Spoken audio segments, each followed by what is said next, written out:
शाम के 5 बजे थे। स्कूल की घंटी बज चुकी थी और बच्चे एक एक करके घर जा रहे थे। नेहा ने अपनी डायरी बंद की और स्टाफ रूम में आई।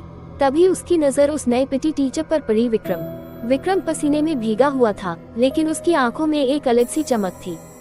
नेहा की नजर अनायास ही उसकी मांसल बाजुओं और भीगे कॉलर तक पहुंच गई। वो खुद को देखती रही थोड़ी देर तक। उसने अपनी नजरें चुरा ली, लेकिन कुछ था उस नजर में जो रुका नहीं। आप नेहा मैम है ना? हाँ, नेहा ने मुस्कुराते हुए कहा। आप नए आए हैं? जी विक्रम, पहली बार है किसी स्कूल में पढ़ा रहा हूँ, मगर बच्चों से जल्दी जुड़ गया। अच्छा है, यहाँ के बच्चे थोड़े खास हैं। दोनों कुछ देर यूं ही बातें करते रहे। नेहा को खुद पर हैरानी हो रही थी। इतने सालों बाद किसी के सामने उसे थोड़ी उलझन और उत्सुकता महसूस हो रही थी। एक दिन स्कूल में देर हो गई। नेहा स्टाफ रूम में अकेली थी। तभी विक्रम अंदर आया और बोला, अंधेरा हो रहा है, चलिए मैं छोड़ देता हूँ। नेहा थोड़ी झिझकी मगर मान गई। कार में दोनों चुप थे।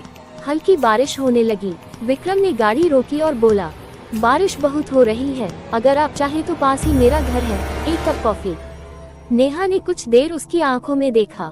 कोई झूठ नहीं था वहाँ, बस एक मौन निमंत्रण। विक्रम का छोटा सा फ्लैट बेहद सलीके से सजा हुआ था। दीवार पर किताबों की रैक, एक कैक्टस पौधा और हल्की सी रोशनी वाला लैम्प। नेहा बालकनी में खड़ी बारिश देख रही थी।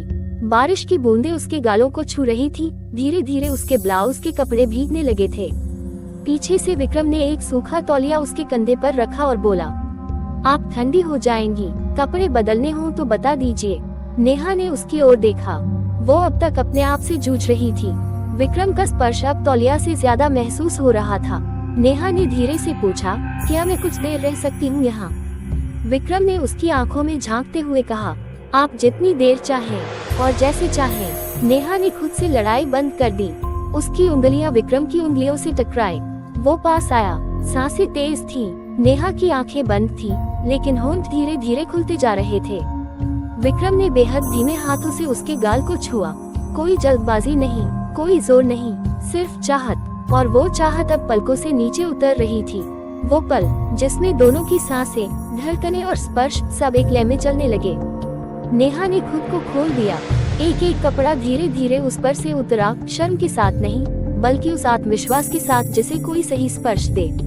विक्रम ने हर जगह को ऐसे छुआ जैसे वो उसे पढ़ रहा हो, एक किताब की तरह। कहीं गहराई थी, कहीं खालीपन और कहीं बहुत सारा सुकून। बिस्तर पर दोनों ऐसे मिले जैसे अधूरे वाक्य अपने अर्थ पालें। नेहा बिस्तर पर लेटी थी। चादर उसकी पीठ पर ढकी थी और बाल बिखरे हुए। विक्रम उसके पास बैठा उसे देख रहा था। पछतावा तो नहीं? उसने पूछा। नेहा ने उसकी ओर देखा। थोड़ी देर चुप रही, फिर मुस्कुरा दी। पछतावा वहाँ होता है जहाँ कुछ गलत लगे, लेकिन जो आज हुआ वो तो पहली बार कुछ सही सा लगा।